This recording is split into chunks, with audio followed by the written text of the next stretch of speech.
all the avodah on worship. We hope that your children find some way to have some sort of meaningful prayer experiences, whatever that looks like, and that they should be familiar with the prayer service. And that's something they do in the school, that's something they do with Cantor. They will be doing tutoring to prepare them to lead parts of the service, to chant Torah and Haftarah. So we want them to have those skills and that familiarity and comfort.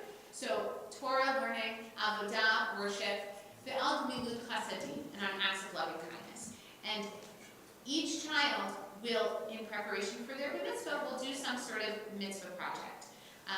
That's something that has been with Barbara in the past. We may be making a shift around that. You'll know by the time it's relevant. But the idea that they should have some experience incorporating into their lives doing something to help make the world a better place. And so we ask them typically to do some sort of volunteer opportunity 6 times, although sometimes there's other things that people choose to incorporate into their project as well. So we're going to walk you through this process, and today our real focus is on getting the dates. Really, from 3rd grade through 5th grade, there's not a whole lot that's going to be happening preparing for the mitzvah specifically. You just want your kid in religious school, learning things, getting to know their heroes, feeling comfortable in Jewish community, hopefully coming to services every once in a while so that this is a space that they feel familiar with. And so we will tell you when there are other things you need to know. But right now, we want to talk to you about your dates. And so we'll tell you how we're going to go about the process of assigning dates, what it's based on, what information we're going to need from you, and in the process of you telling us your preferences for dates, you may need to think a little bit about the mitzvah weekend. So we're going to give you some information about that and hopefully answer questions so that we can better help you figure out what you want so that we can assign dates appropriately. So I'm going to turn things over to Cantor Okatarolo right now.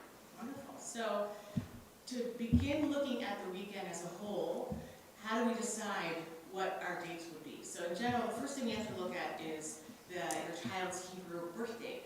And on that calendar, it would correspond with whatever year it is. So let's say, right now we are in the 3rd of Adar. So if your child was born today, March 2nd, we would say that the date was 3rd of Adar. We would make sure that we find the right time when your child turns 13 according to your Hebrew birth date. That way, then we would move forward from there. So any dates that correspond once your child has turned 13 within their Hebrew birth date. Afterwards is how we designate times of the year for your service, for your child's service. Pairing that with what our synagogue calendar looks like. So if you have a preference for if your child's a fall baby or a winter baby, but you'd like to have something a little farther along past the non-cold winter months like January, February, as so long as your Hebrew birth date is marked off in the calendar, and we can help you with that, and we're going to help you figure out all of that. We'll explain how to Yes. know and all of that. Absolutely, yeah. There's a great, just as a little FYI, there's a great website called HEBCAL, HEBCAL.com, and it can really help you input any calendar date. It goes by our regular calendar, and it also has a Hebrew calendar. So if you yourself were curious to know, well, when was I born? When was my Jewish birth date? It's just something fun to look at and just explore a little bit. But that website is basically our partner in deciding how we can figure out when the date is, or when we must have the time that when this child turns 13 by a Hebrew date, and then moving forward. So that's piece number 1. So then now we have to look at the broader picture. Now that we've got our date per se, once we figure out which of those times works within your calendar, works within our calendar, what we'll do now is that we'll take a look at what the weekend looks like. So generally, BMitzvah service comprises of a Friday night service and a Saturday morning service. A Saturday morning is a very typical Shabbat service. So on Friday night, it's more of a relaxed environment. For those of us who have been here, all of you guys have been here for your class Shabbats with your child, so you kind of have a layout of what that looks like. And so your child will be responsible for certain prayers within that service. We invite parents and your family to join us on Friday night. A lot of times people will have a dinner afterwards, or we'll always have something here at the synagogue, an one, a nice little reception of delicious treats and a chance for all of us to come together as with your family and the community. Friday night services is about an hour or so, and the prayers in which your child will be leading are ones that they've been going through in Hebrew school, things that we'll review together in the tutoring process, and it's a very musical Shabbat. So I'm going to do a little side note on this, that if you have anyone in your family who is musical, or you'd like a child to be a part of that musically, I have had students who play the piano, who have played trumpet and trombone. So if that's something that appeals to you and your child to create a more personalized Friday night service, I'm all ears and happy to talk more about that. And so then we move to Saturday morning, and that is what we would call more of the traditional, the typical type of service. So the way I look at Saturday is that we have done in 4 parts. The first part is a preliminary service, which is kind of a warm-up service to get ourselves prepared for the meat and potatoes of the Shabbat morning service. And we have a congregant, Ms. Jan, who's a wonderful service leader who does that for the first 20 minutes or so. And then we transition to part 2, which is Shacharit. Shachar means dawn, so these are like the essential morning prayers. And so I take over that part, but your child also is leading different elements of the Shacharit service, like the Ve'ahavta, Shema Ve'ahavta, Amicha Mocha, Oseh Shalom, and other elements as well. I want to emphasize the importance that each child, while we have a very typical layout as far as what tefillot prayers are done with our kids, each child, we try to tailor them individually. Now, we're not trying to assume that everybody has to have the same exact type of service, but we want to be able, like Rabbi said, to find comfortability and connection to our community and understanding the lay of the service. So there are different ways in which we can tailor the service so that your kid is confident and comfortable. Those are my 2 big C words. I want to make sure that all kids feel like they've accomplished something and they feel great about doing it. And so being able to be essentially a service leader in this plays a big part in that, and every child will be taking their own trajectory according to what their needs are. So on a Saturday morning, we talked about the preliminary service, and we talked about Shacharit a little bit. So then the third part is the Torah service. That is the essential service. And it's essentially a time for us to have some introductory prayers to welcome the reading of the Torah. And part of reading the Torah are the community members come into the play, and also if you have family members, or if you yourself, I'm not looking at you, Heather, would like to read Torah would like to read Torah, I welcome you as well. We have lots of materials that I'm able to give to everybody. Thanks, Rabbi. As well as meeting here in the synagogue to do that. So if that's something that you and your family are interested in doing, of course, please reach out to me. It is not required for you to read Torah in your child's service. In fact, we have community members here who read Torah on a regular basis. So we are happy to fill in those spots should you not have anybody. And please don't feel like you have to do any of that. I just want to put that out there because it's another way for your family to experience this wonderful occasion that we're celebrating. And so then the fourth part, let me go back to the third part, the essential Torah service. So we have Torah, and for some students we read the Haftarah, which is an extension within a theme, sometimes a word. Sometimes there's not exactly a direct connection, but the Haftarah is an element from the Jewish Bible that we read after we've read the Torah. So many students read the Haftarah. There are blessings that accompany that. And then we do concluding prayers for the Torah service. So that is really the big piece of their tutoring process. This is Torah Haftarah, along with the prayers. And then we have our fourth part, which is Musaf. Musaf is basically concluding prayers to end our service. So things like Adon Olam, Aleinu, and Eloheinu. And then we always come together for Kiddush, for the blessing over the wine at the end. So that is a typical Saturday morning service that I wanted to put out there. So there are alternative types of services that we offer as well. I know for some of us, we have family who's observant, who keeps Shabbat or kosher, and so perhaps they're not able to come out on a Saturday morning. So that's one example. So we have a Sunday morning service. I just want to pause. We can help you with home hospitality for them and with planning your weekend to make that work for, Absolutely. for your relatives who don't drive on Shabbat. But, you know, there are reasons sometimes that doesn't work out. Yeah. Thankfully, we've had a couple of families who have needed some guidance and some help to get that taken care of. So we're happy to talk with them and try to arrange as best we can to help accommodate for your families.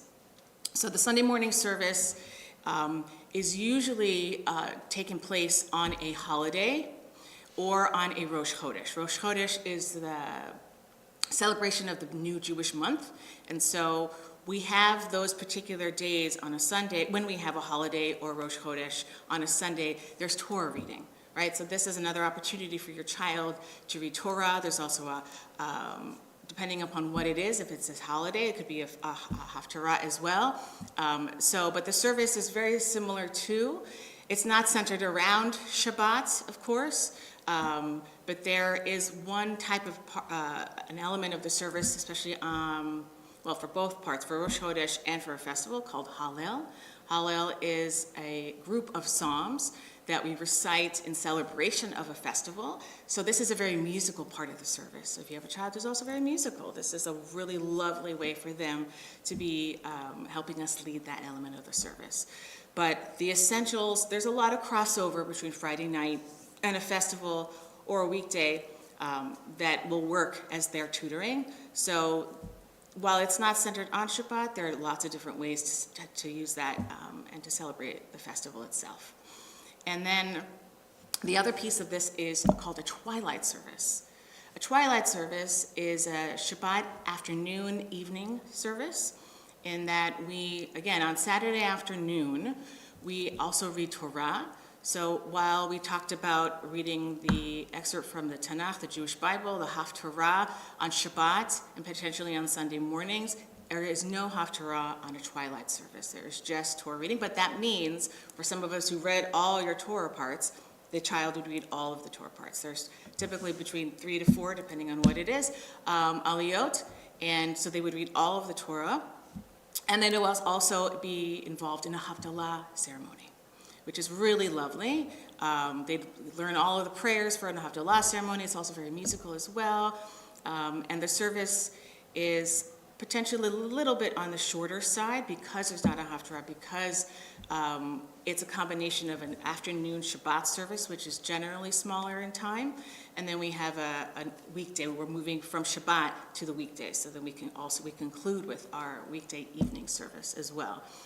It's a really lovely way to spend your end of Shabbat with your family, but all 3 different types of services are really beautiful. We really want to encourage Saturday morning as a really beautiful way to come together as a community.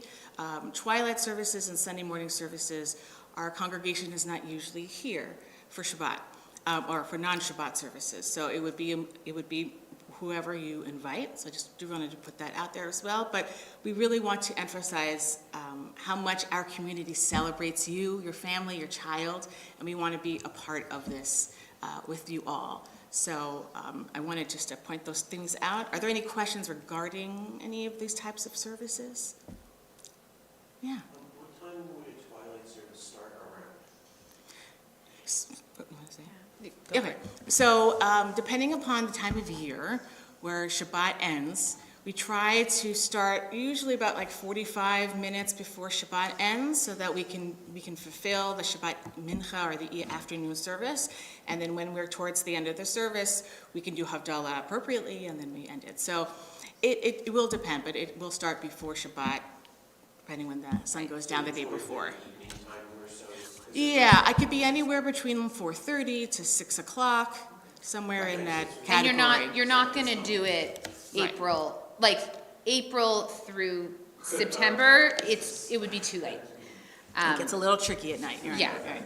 So, but I want to kind of, emphasize, a typical BMitzvah service, the main service is on Shabbat morning. And so, typically the reasons for doing another service are sometimes there are lots of reasons why a large service with the whole community doesn't work for your child. Maybe they have anxiety, maybe there's some other sort of concern, or maybe there's a family concern like we mentioned. So, typically in a year we might have, say, like one child who chooses this, and if that's something that feels like it's what you're going to need, there's going to be a form where you're going to indicate it, and then we'll have a conversation with you and help make sure that we understand your needs and that we're able to pick the right option for everyone. So we'll talk with you separately if that's the case. Does that sound? Yeah. Yeah. Absolutely. Okay. Again, typically we work with you to find the right thing for your family.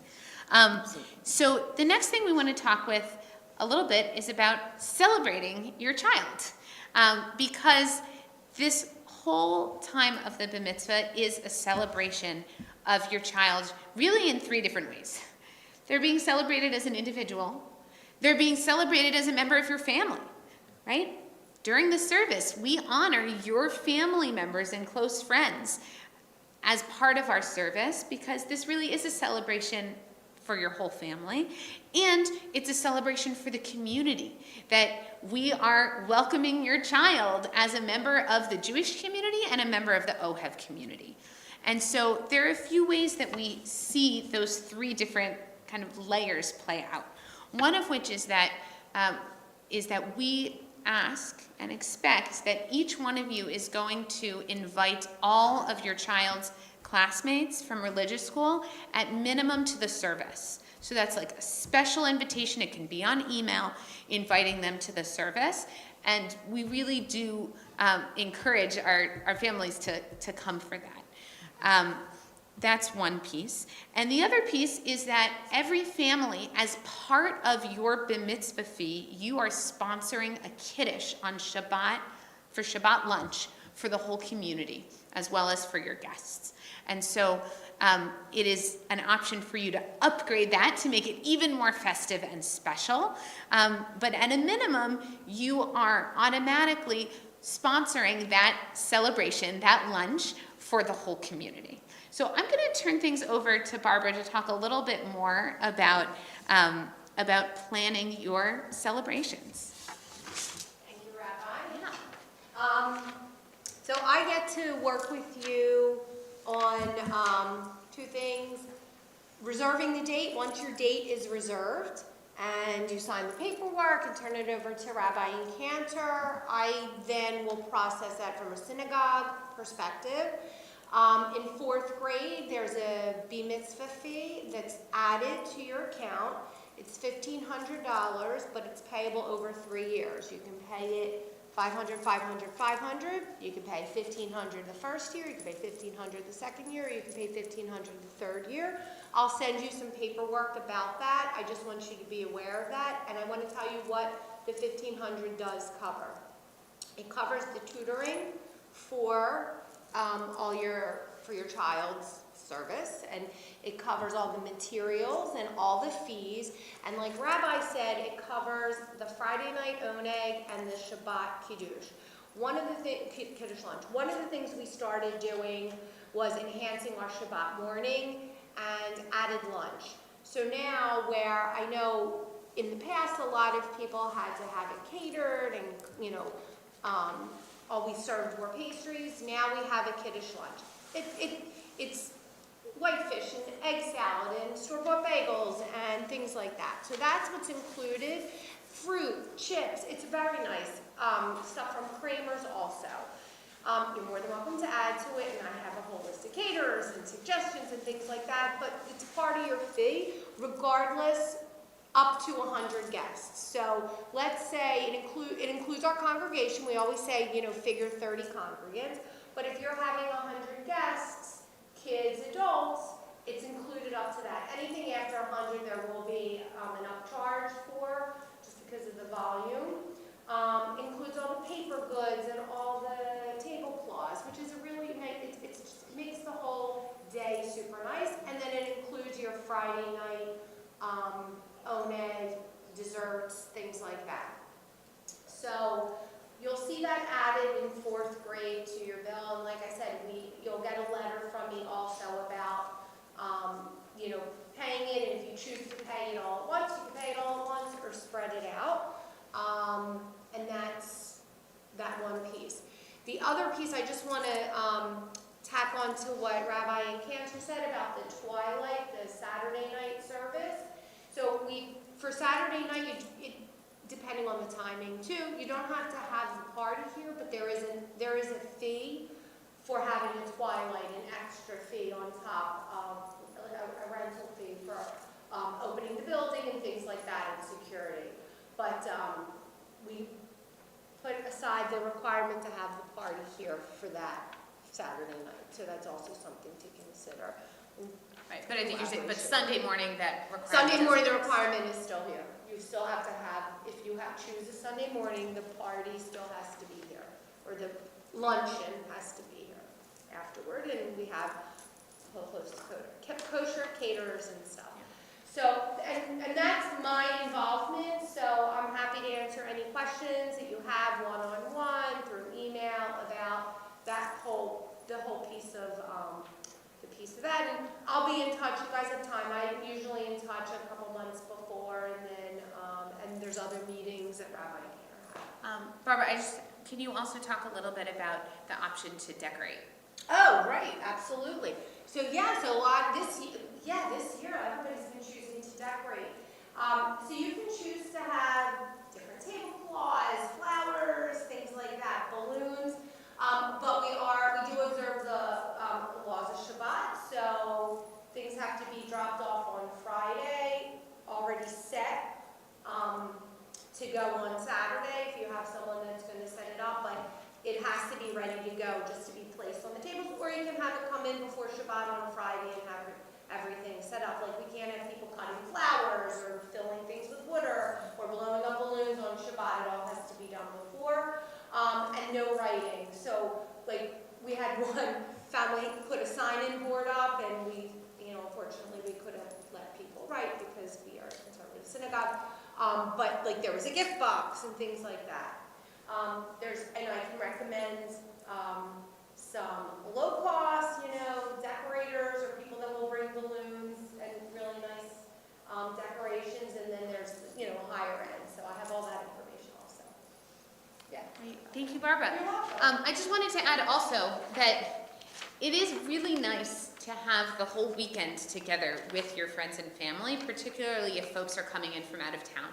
And you're starting the weekend here in synagogue with the Friday night service. And so having a Friday night dinner, having a Friday night dinner is a lovely way to kick that off. And that is also an option too. There is a rental fee, there's some fees associated, but having a Friday night dinner with your friends and family here at the synagogue is an option.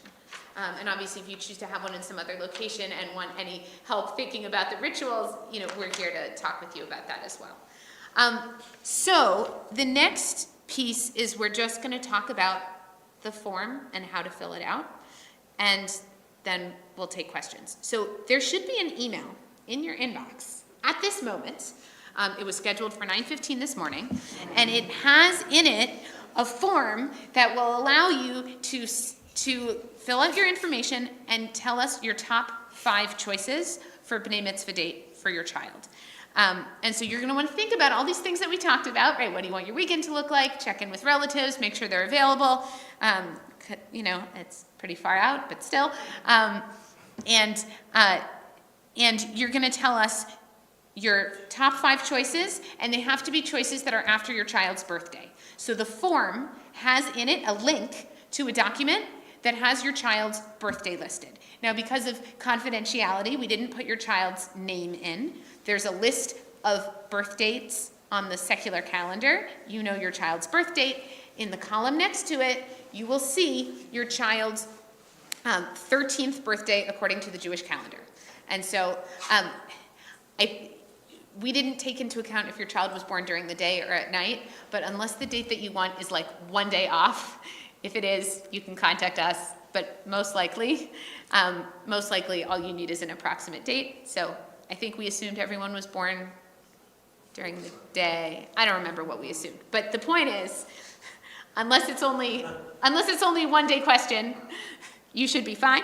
So you'll have your child's Hebrew birth date when they turn 13 on the Jewish calendar. And then you'll have there is a link to a list of all the dates that are available. Now, you don't need to click on the link because the form has the dates, but if you look at the link, you'll see things like what's the parsha, and is there any particular thing about that day that you should know. A lot of Friday nights, something else will also be happening at the synagogue. So to the extent that we know that this many years in advance, we put that on that spreadsheet. So you can, use that spreadsheet just to inform yourself of information about each date and then fill it out. The other thing that I ask you, please, if you have, we would love to know how strongly you feel about your choices. Right? For some of you, you may say, okay, like 1, 2, 3, 4, 5, but I don't really care which one it is. And some of you may feel really strongly about your top choice or about your top 3 choices. And so there is a spot there for you to tell us the strength of your choices. And that is really helpful because often we end up with multiple families wanting the same few dates. And so if we know how strongly you feel or if you have specific reasons for wanting a particular date or a particular month, we will do our best, no promises. We will do our best to respond to those requests. Any questions about this or about anything we talked about today? Heather? So for our kids who have like summer birthdays and for our girls, do you usually do them at 12 or do you wait till they're 13? So we celebrate at 13 for everybody. Okay, so we wait till the next one. So that means a lot of you are going to have your kids' B'nai Mitzvah in 8th grade. Yes, that's what I was asking. And then I don't think any of us got the email, just so you guys know. Okay, It's fine well, for the second, but I just wanted you to know there's okay, our admin who sent it out will next be in on Tuesday. It's okay, I just let you know what it's about. Okay. She scheduled it. No, she scheduled it through Outlook, but she has a specific way of scheduling it through Outlook because the last time it didn't work. So also, It's been work. Okay. Heather, because you were talking about a Yeah, summer sorry. birthday. Okay. Yes. Right, for the summer birthday part of it. So we typically have services or dates up through June, and July and August are very quiet for a lot of different reasons. People go down the shore, kids have summer camp, people go on vacations for the end of August. So if your child, I have a son who also is in July, it would probably be more, you could consider looking into the fall. But there are also, you'll see on that, once we get this email out to you, you'll see that on particular weekends, especially in the fall and September, October, are going to be taken out because of all the holidays that occur right after one another within a 4-week period. So that's something to consider also, but that's usually what a lot of families have done, children who are in the midsummer. And I'm going to add to that to say 2 things. So one of which is that if there's a particular date that you want that's not listed as an option, you can let us know. There's probably a reason that we blacked it out. Sometimes switches are possible and sometimes they're not. So you can ask us about that. Again, we're doing our best to schedule out the synagogue calendar this many years in advance. So we're doing our best. And the other thing is that, we do try and prioritize making available dates when we think that your classmates are going to be able to come, which is why we don't have a lot of summer dates on there. But we can talk about it. But there will be a lot of 8th grade. I think when Ohev made the switch to celebrating everyone at 13, part of what started happening is moving the dates a little bit later, which for a lot of kids is actually really good. It gives them a little bit more time to work on their skills and get a little bit more comfortable with what they're learning. So there is a real upside there. Because often they just go away, believe it or not, you want to go away, but like that, I did it. Like, Yes. I- Well, so look. Yes. I missed out on things. So first of all, we hope deeply that your child will continue their Jewish education, Of course. hopefully with us, but at least anywhere, long past their bar mitzvah. And so, we hope they will stay through, through 10th grade confirmation with us. That said, knowing that that doesn't always happen, look, I'll just say, even just the bar mitzvah prep is helpful to have more time So I was gonna ask in the that. school. If they stay the following year, they don't do they move up with their class, right? So they'll be in the 8th grade class. Yeah, and they'll just absolutely. still be Yeah. learning So- from their Yeah. parents. Yeah. Okay. Look, there's not as much, there isn't really any focus on Hebrew language past 7th grade. But, there's a lot of wonderful content. Right. That's No, I just taking wanted to make place. sure that they were gonna. Yeah. do Oh, yeah. They're not repeating. They're not. No. repeating. Oh, No. no. Not I at mean, there will be some elements, if we find that a lot of students will be in 8th grade, there are some things that we can talk to with, Sherry, the education director, to see if we can somehow either supplement something that for those particular group of kids, so that they still feel like they can somehow work with their Hebrew skills within Hebrew school, while also learning and exploring different elements of Judaism. So we're hoping that that's, Yeah. we'll see what the changeover, Right. move over from 7th to 8th grade will look like, and then we'll kind of figure And it out from there. 8th grade is part of our high school program. So even though your Right. kid is not in high school yet, they're in high school here. So I know that Sherry and the Ed Committee are looking at different models. So what happens right now is probably not going to be the way it is by the time your kid makes it there. Right now, our 7th graders are also actually in the high school program. They come on Wednesdays at 6:30, and they stay to have dinner together and do some learning. I think 7th grade is going to be moving into the religious school, so I can't promise what it's going to look like, but 8th grade is part of our high school program. Yeah. Okay. Any other questions? I'm really sorry that the email didn't go out. I don't know if we're going to be able to get it before Tuesday when she's in the office, but we'll see what we can do. Thank you all for coming. And again, if you have any special concerns or questions, we're here. We're happy to talk to you about that. And we're just so happy to have you in our community and your child in the community and to really be on this journey. And I'll mention some of our families with kids in 5th and 6th grade know that we've been doing some family programs to help prepare for the bar mitzvah and really just come together, do some talking, learning. And so that's something that you can look forward to down the road. Okay, have a great day. Thank you all. Everybody. Ta-da. There's coffee in the, Okay. I don't know.